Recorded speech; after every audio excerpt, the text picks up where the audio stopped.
महापुरुषहरू चाहिँ बारम्बार पटक पटक जन्मिने गर्दैनन्, एकै पटक जन्मिन्छन्।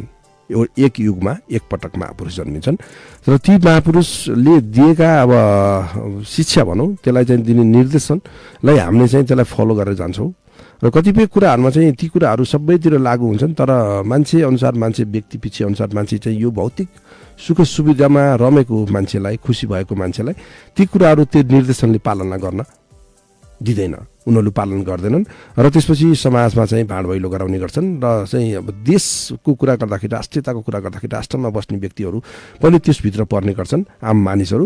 र त्यसले चाहिँ अब विश्वमै एउटा महापुरुष जन्मियो भने त्यसले चाहिँ राम्रा कुराहरू दिएर चाहिँ त्यो कुराहरू कार्यान्वयन भएर लागू भयो भनेदेखि त्यो संसारभरि नै राम्रो हुन्छ। तर सबैतिर त्यो चाहिँ नहुन सक्छ।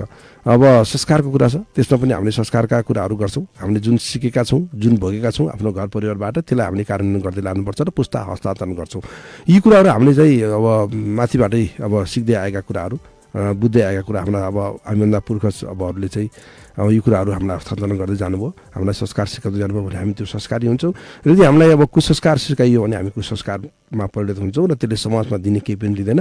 अनि त्यो महापुरुषलाई हामीले सम्झने गर्छौँ। कुनै एउटा हुन्छ महापुरुष, प्रत्येक युगमा एउटा महापुरुष जन्मिन्छ, त्यो युगको महापुरुषलाई हामीले सम्झने गर्छौँ। त्यसैले तपाईँ हामी पनि महापुरुष बन्न सक्छौँ। तर चाहिँ के भन्दा म मेरो कारणबाट कसैलाई दुःख दिन नपरोस्, आत्मसन्तुष्ट भएर बाँचौँ।